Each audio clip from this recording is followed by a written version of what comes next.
You won't believe what happened to me when I tried to feed my rabbits one afternoon. It all started with a simple trip to the store to grab their favorite food. But little did I know, my HOA had other plans.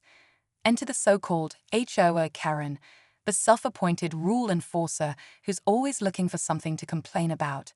She spotted me, saw the rabbit food in my cart, and before I knew it, she was accusing me of breaking HOA rules, claiming I couldn't feed my pets in peace.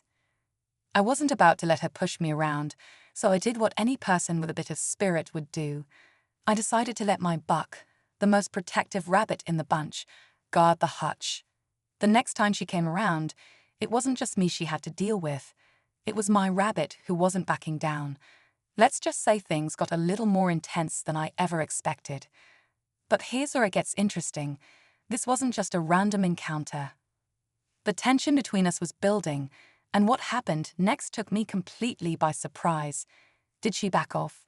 Or did she escalate things even further? Stick around, because you won't want to miss what happened next.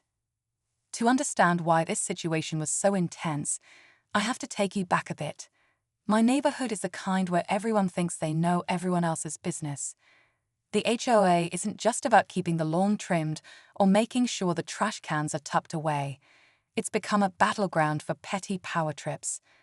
And of all the people who could have decided to pick on me, it had to be Karen, who always had a complaint about something, whether it was my garden decorations or how I parked my car. I've had a few run-ins with her before, nothing too major, but enough to know that when she gets a bee in her bonnet, she doesn't let go. So when I saw her eyeing the bag of rabbit food I had a feeling this was going to be more than just a casual chat. Sure enough, she started going off about how my pets were a violation of the community guidelines and how I was disrupting the peaceful environment of the neighborhood. As if rabbits, who are quiet and harmless, could really be a problem. I tried to explain I was just feeding my pets, nothing more, but she wasn't hearing it. She insisted that the HOA had rules about feeding animals in the open, and that's when I made my decision. I wasn't backing down.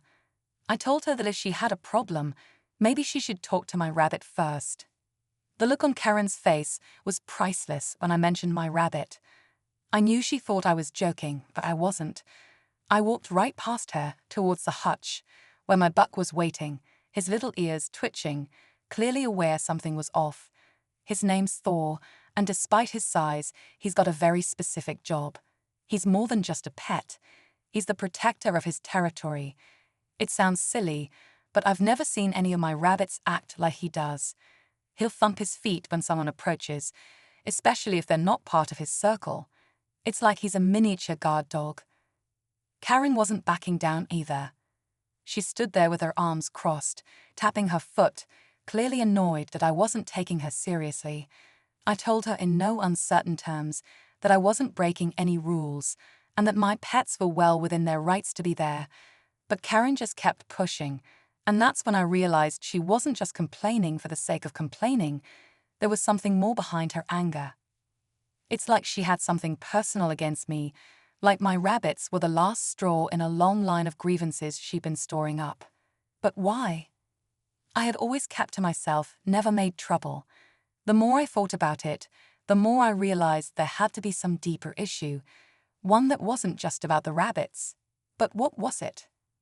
As I stood there, the tension between us growing thicker, Thor didn't help matters.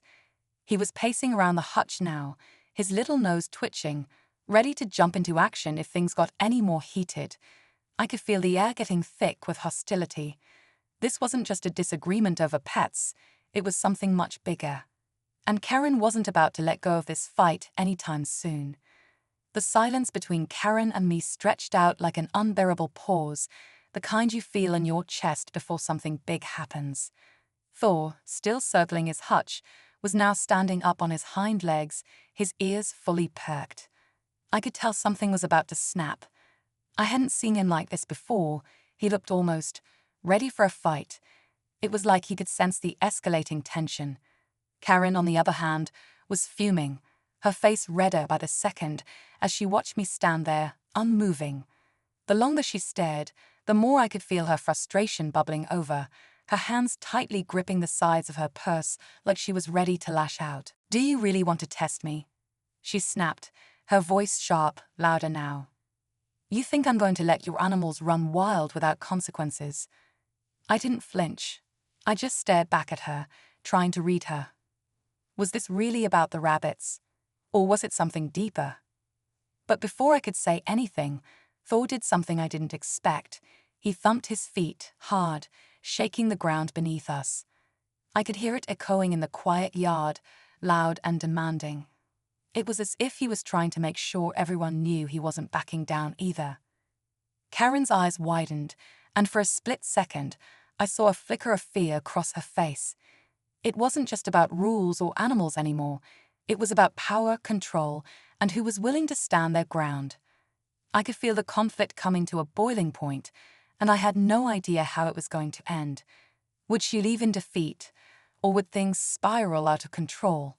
Every second that passed seemed to add more pressure, and the air was so thick with tension I could hardly breathe. Something was going to break, and I was about to find out what. Just as the air between us seemed to be at its breaking point, something I didn't expect happened. Out of nowhere, Karen's phone buzzed loudly, cutting through the tension like a knife.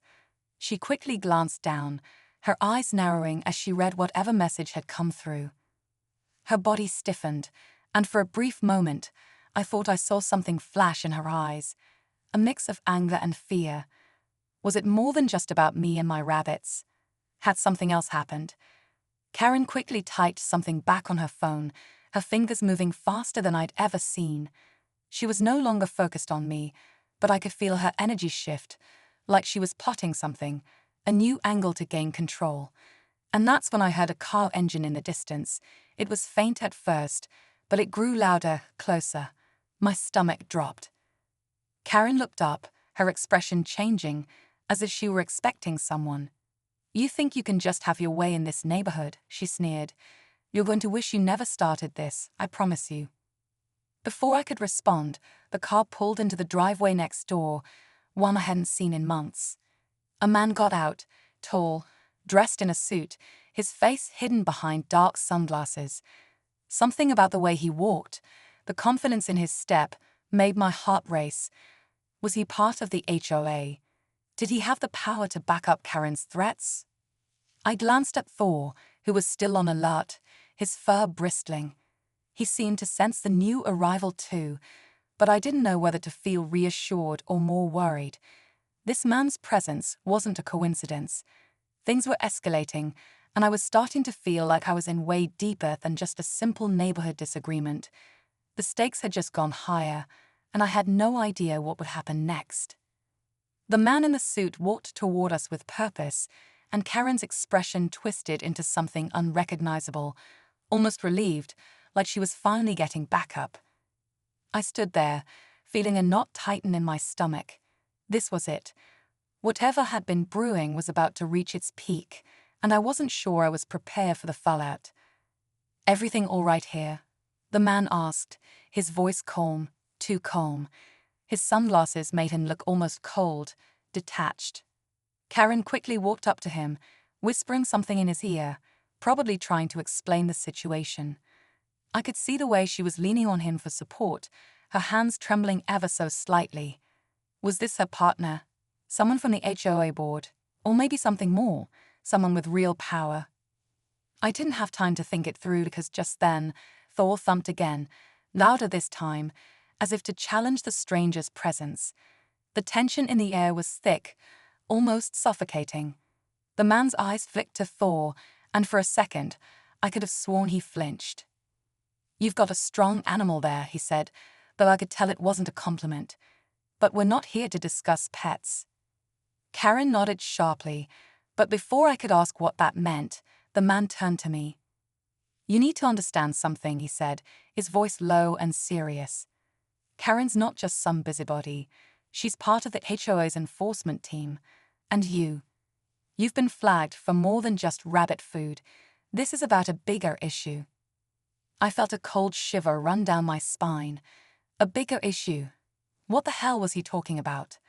He leaned in slightly, lowering his voice so Karen couldn't hear. "You're on a list," The HOA doesn't like people who make waves, especially not someone like you, who thinks they can just do whatever they want.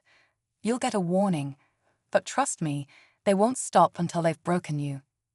Before I could respond, Karen stepped forward, looking like she was about to say something, but then something strange happened. Thor, who had been restless this whole time, suddenly hopped out of the hutch and directly in front of the man, blocking his path.